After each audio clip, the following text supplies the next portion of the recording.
do you get if you combined the influences of The Hobbit, Game of Thrones, Dragons, God of War, Battle of the Planets, or G-Force? Also, Jack Black. A tad bit of soft porn. You get what's currently streaming on Amazon Prime, The Legend of Vox Machina.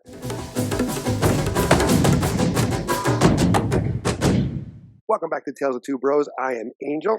I'm Adon. Where we give you a review a week, and I wear something brighter or darker or something in between. Don wears the same shirt. This is technically a different one. It's just darker. Spoilers. Currently streaming on Amazon Prime is The Legend of Vox Machina. 2 seasons already in.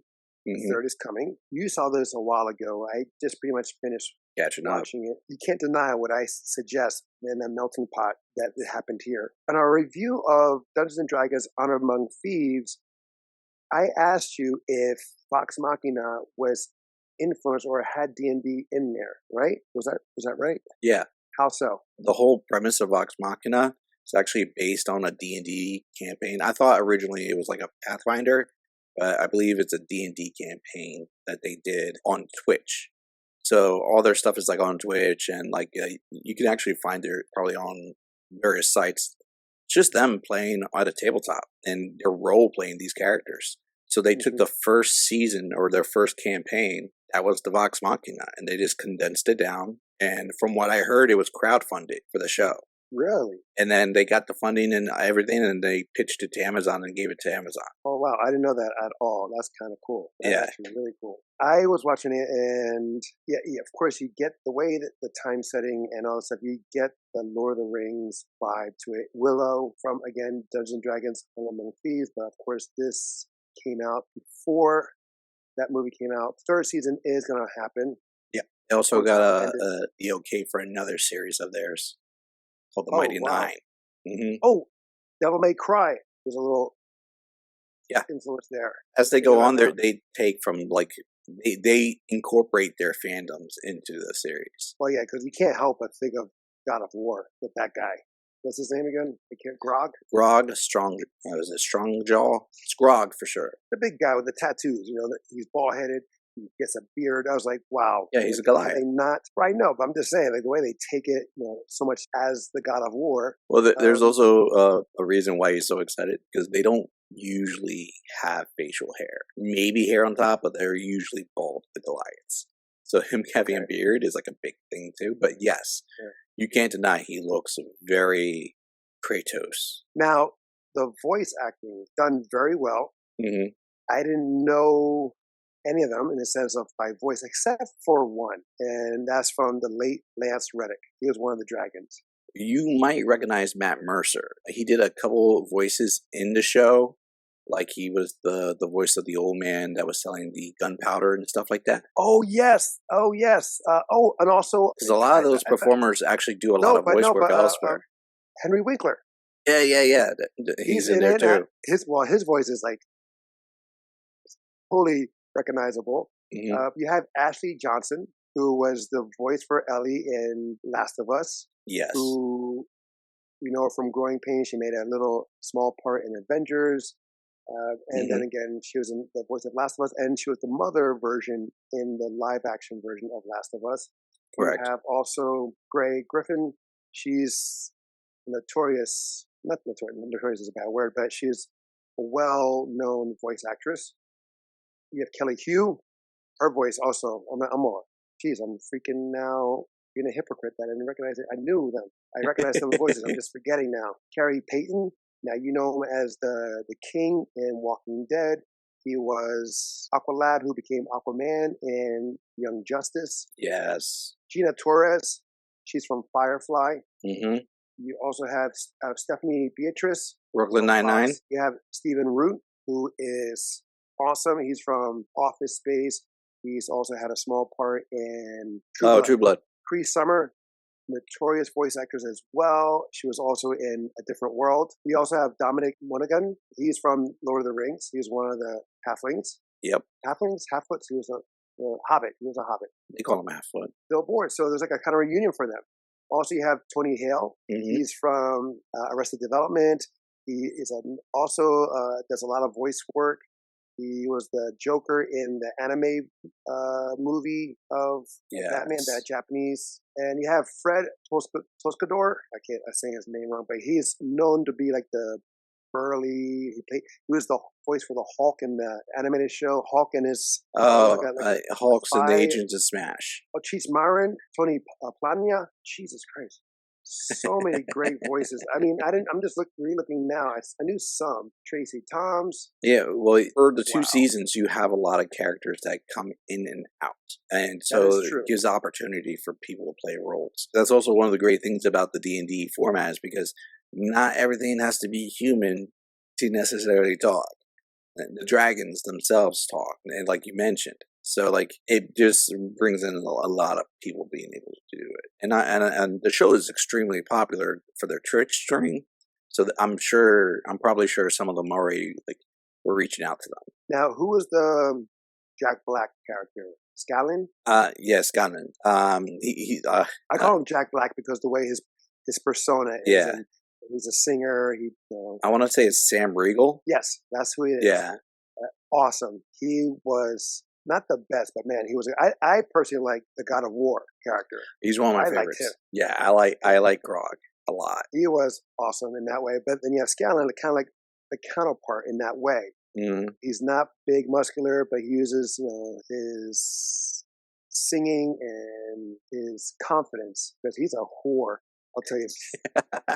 I think he's pansexual, right? He's like whatever, like Yeah, he sees pretty whatever. much. I mean, yeah, you can pretty much say that he is. Like now, granted, I don't watch the stream show. I'm familiar with it, but like I am notoriously aware of Sam Riegel's character. He is like the living embodiment of what it is to be a bard, which is what Chris Pine's character was in the D&D movie. But take that to the 25th power, because he's just like really trying to be personal, really trying to get in with everybody's pants, and like believe like love is everything and all that jazz. But like they'll destroy some stuff if he needs to. This is part of your world. I am not. But for someone who's not in that world, I was very entertained. Each character is compelling in his own way. Yep. You have the brother and sister. Are they twins? They're twins. Vex and Bax? Oh, Vex and Bax. Yeah. I like his costume when he the Raven Queens. Yes, that's what reminded me of Battle of the Planets. True. That aspect. Yeah. The motion he did and the speed he went through, and how when he's taking flight, like how the cape opens, or his cloak, if you will, and the way like his daggers just appeared. Yes. As if like they're shurikens, because he'll throw, right, and they'll, after they hit for a while, they'll disappear and they reappear in his hands. That is an actual thing that can be done. So there's spells, but I'm learning new classes. So there's an artificer class, which is like a wizard mechanic. Is the best way I can describe it. So they can infuse magic onto an item, and one of the things they can do is like make it so like if you throw an item, it can return back to your hand. Like a boomerang. Yeah, but it just magically appears in your hand. Right. Imagine having now, because you can throw your dagger and it comes back to your hand, you have unlimited daggers you can throw. That's why he just throws it without abandon. Imagine like Bruce Lee with those throwing darts. Remember we used to talk about Bruce Lee? Imagine he throws it and just keeps coming. Doesn't even need to get it close to combat. And then you have the sister, Vex. I don't remember how she got that broom. The shopkeep. Oh, okay. When the dragons first attacked. And she was pretty badass with the bow and arrow. Yes. Mm-hmm. You have everyone who has that plays their part, just like in D&D. Grog, who's also very complex character, even though he's pretty much the brute of the team. Yes. He's very complex, especially where he's given two weapons. First the sword, and then those gauntlets or gloves. Just to let you know, this is like kind of meta here, but that belt that gave him a beard. Yeah, that's right. Actually increased his strength too, but no one realizes it. Right, but I thought so. Also did the gloves, right? Yes, the gloves also add on to the strength too. But also his size, because he can grow with that gauntlet. Yes. Both seasons pretty much back to back. It's kind of hard to remember everything, but when he became thin, that was season 2. He had that freak out moment. Yeah, and he's like, he's like, I'm small like which one of the teammates did he quote? He's like, Percy? Yes, it's like, I'm small like Percy. He's like, oh. And Percy is the one that reminded me of Devil May Cry character. Yes. Because of the He's very guns. similar. I want to say I'm not. I think he's the artificer because he does the inventing of things and Okay, yeah. contraptions. Since there's so many episodes watching both seasons, Hmm. can you remember a moment or episode that you liked? There's a few. So like that episode when you were talking about Grog being thin, Hmm. I really enjoyed for battle sequence the when he's fighting his uncle. He kind of reminded me of a gray version of the Red Hulk. I can see that. I can see that. Did enjoy the in the first season, like the episode where they had the shadows coming and attacking them in their new castle. And this is when we're all like starting to get knowing the characters and getting into them. Is that the one where the queen was actually the villain? That was the season. Where they had to go to Percy's hometown to free them, and it turned out they were like vampires and like necromancers. I like the moment where Ashley Johnson's character, Yeah, she Pike comes back in all glowing form. He's like, "You're glowing, where you're all yeah. shiny," and she's I like, was trying to figure out her voice. I was like, who is that? I couldn't. I was thinking. Sorry, to cut you off. "No, you're good." I was thinking who was the voice for that? The girl from Kick Ass. Oh, That's yeah. what I thought it was. But I didn't do the research. I didn't find out. But go ahead. You were saying about she's glowing. Yeah, no, I just like that moment. I Mhm. was actually pretty swept up into that little bit of an arc where they were trying to free their people. The opening the door was a hilarious moment where they're all trying to open the door and no one can open the door. The guard opens the door for them and dumps the pail of like excrement or piss. I don't know. You don't remember that Oh, of moment? course, you're overthinking. I guess. Yeah. No, From my friend told me what that was. So I had a friend who does watch the Critical Role. He said uh they were all trying to break through this door, and they just kept failing their rolls of the dice. So even though they were skilled, and that was like and that's why Oh, it's a whole hilarious moment because they're like, "I'll just climb through the window," and then he falls down, and it's all one thing after the other. yeah. So for those who are never played Dungeons and Dragons or anything of that nature, where the dice actually control the outcome, Hmm. the higher the number, the stronger you are, or the more you'll be successful of that mission, or what have you, the lower you'll fail. Exactly, and It's like that. how So, epically you'll fail when you think about it. The entire story relatively was dictated by a roll of the dice for these two seasons. huh? What? Yes, because these two seasons are literally taking the story of what they played out on the table and then just putting it on and they drew it out. Really? Yeah, so their improv made seasons 1 and 2. So I guess they had to record it. Oh, they They did. did. Yeah. They had to record it and then look it back and then make a show out of that. They had to. Oh yeah, that's why it was they were able to get crowdfunded because the fans seen the shows, they seen the seasons, they just wanted to see it animated, like put images to the imagination, which is trippy when you think about it that way. That like Oh this yeah. was mostly improv. Matt Mercer, the game master, he came up with the general story. He knew where he wanted to go, but it's the characters themselves that brought him there. Matt Mercer is the Trinket. He played Silas Yearwood, Hmm. Craven Edge, and Brestle. I'm not sure if that's him. So he played multiple characters. Hmm. So you're saying he's one of the creators. Yeah. He's the one that is the game master, dungeon master in real life for it. And they have like books and stuff like Wow. he helped make. Do enjoy the side characters like the one guy, I keep forgetting his name, the old man in the arena. It's like Grog. Tell me what gives you strength. Oh yes, isn't that Terry Patton? Was that him? I think so. I don't know. I Yeah. don't know, Blade, but yes, that was a good one. He is a good voice. That was a good character. Apparently in the actual stream, it was not just him and Grog. Like there was moments where it was just him and Grog, but there was other moments where the other characters were there, and Grog was still getting stomped. It was hilarious. Also, they witnessed it. Yeah, yeah, yeah.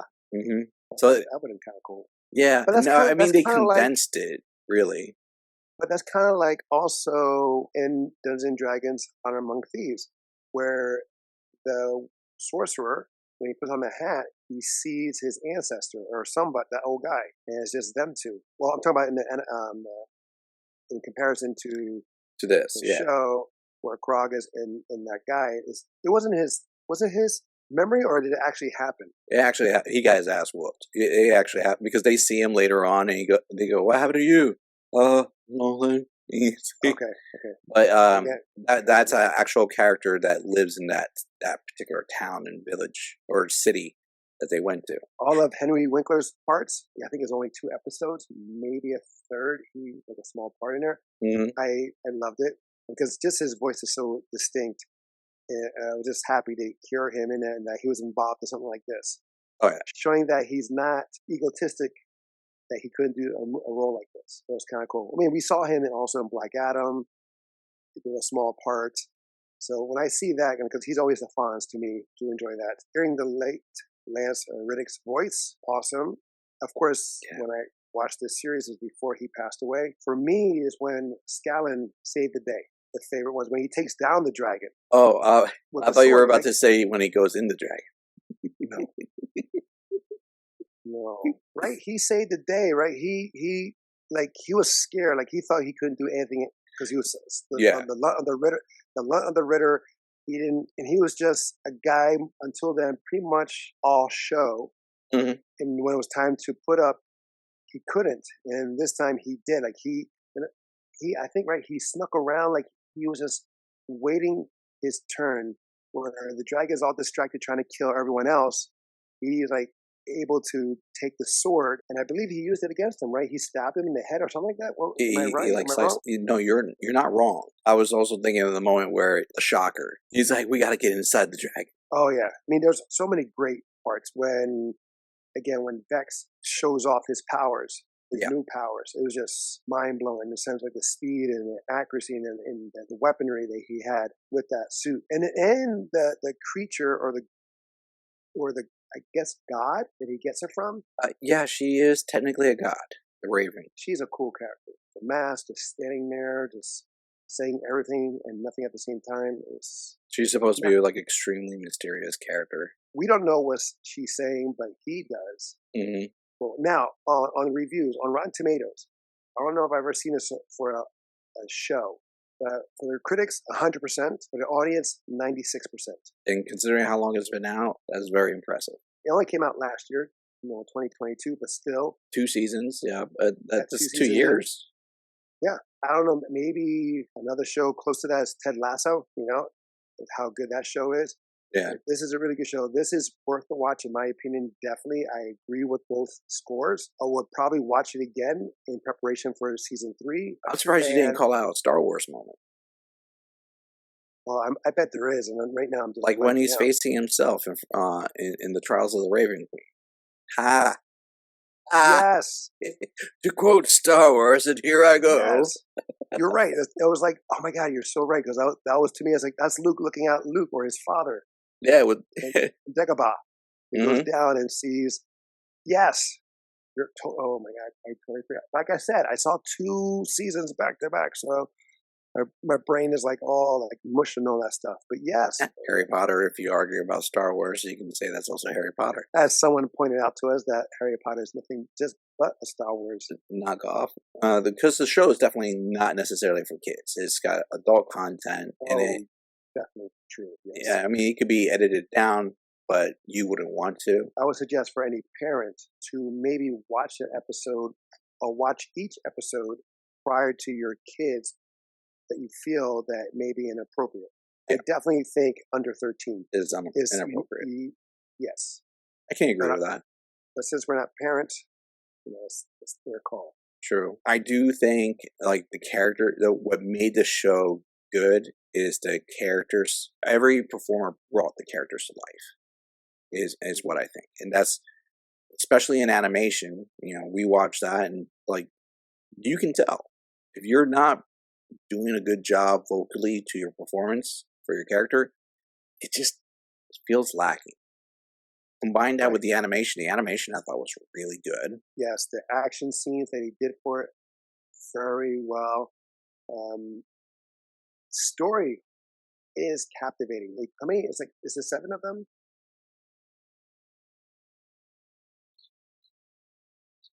you count Yeah, the 7. bear, 8. Oh yeah, the bear. I totally forgot about the bear. Yeah, but 7 or 8. So that's similar to like Seven Samurai, Yeah, Magnificent Seven, and Star Wars again, and the Lord of the Rings.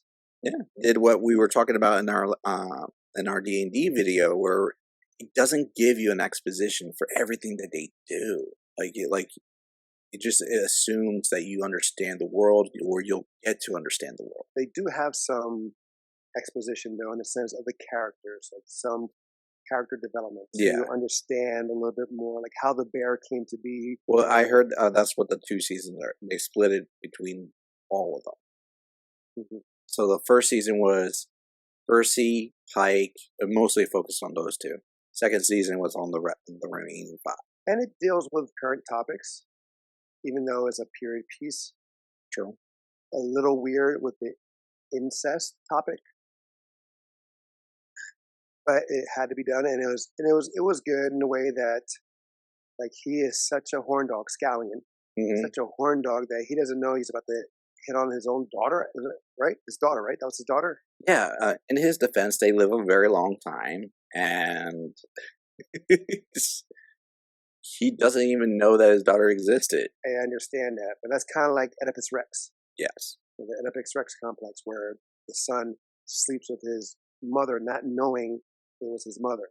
Hmm. They don't. You know, for those who never seen the show, they don't. So just know though he's aware, and he's like, "Holy crap!" Good question for you before we end this up. Hmm. Was there a moment that shocked you, like watching the episode, that you're like, Yeah, oh? the incest. It's the incest. Well, no, the incest because of it caught me off guard. I didn't expect it. I don't think anybody Uh, expected that. I didn't anticipate Vax being killed in season 2. That's how he got his armor. oh, but he's not dead. No, no. Well, Vax. Wait, which? Oh, Vex. Well, she died, Yeah, that's what I meant to say. but I think she died to sacrifice for him, and then he said, "I'll be your avatar." If you, yeah, Save her. if you save her, but that was all because like they triggered a trap. I didn't anticipate the whole dragon part in season 1. That it turned out to be one that got the generals. With Grog and that sword. Yes, it was a cursed sword. Right. It kind of reminded me of Lord of the Rings, where like the Precious. ring, yes, it talks Hmm. to him. I need blood. You gotta feed my hunger. And it's like, what else is like? There's something else like that. A weapon Oh, that was talks. season 1. The gun. No, no, no. I know that. I know that. But what I'm saying, like another story Oh, that like another popular story. another story or movie or show that a sword is Harry definitely Potter had like the magical items, like there were Horcruxes to no, but I'm saying Voldemort. like that calls for people that's like come to me. And again, Precious, the ring, that's definitely one of them. But there has to be another one that's Probably countless versions of it too that are out there. yeah. For those listening or watching, please comment below or email us at tales of 2 bros at gmail.com to let us know what other movie that had similar of like a sword that called to people to have a bond, and the holder was actually a servant for that sword. Was it Um, the dagger in the shadow? Remember the Alec Baldwin movie, The Shadow? I never saw that movie. I saw clips of it, but I did like that where he liked the violence. He loved it, but he was also trying to fight it like a drug. Yeah. And that's what. Oh, that's there you go. That's what it represents. That sword, the hunger to feed me, is like a person trying to get a fix, Yes. like in drugs, right? And he's almost like a recovering addict, where he doesn't want to, but then he does. He falls for it. He goes, falls off the wagon. And then, but finally, when he sees how it hurts those he loves, Pike, Yeah. that he was like, no, and he destroyed it. He was able to kick that habit. Exactly. Oh, wow, Angel, good job. Like, I saw the analogy there. So, yeah, like I said, there you go. Another example of how things are related even today, even though this is a fantasy and period piece, people can relate one way or another here. Hopefully not the incest part. No. But, Okay. Anything else? No, I think we're good on that. I give the show my seal of approval, both Mhm. as far as a D&D fan, cartoon anime fan, and in general. I second that, minus the being a D&D fan. All right, guys, that is our series review of The Legend of Vox Machina, currently streaming on Amazon Prime. If you have a show or movie you would like us to review, please email us at talesoftvbros@gmail.com or leave a comment below. Until next time, will be the next time. I'm Angel. I'm a Don. Love you, bro. Love you too.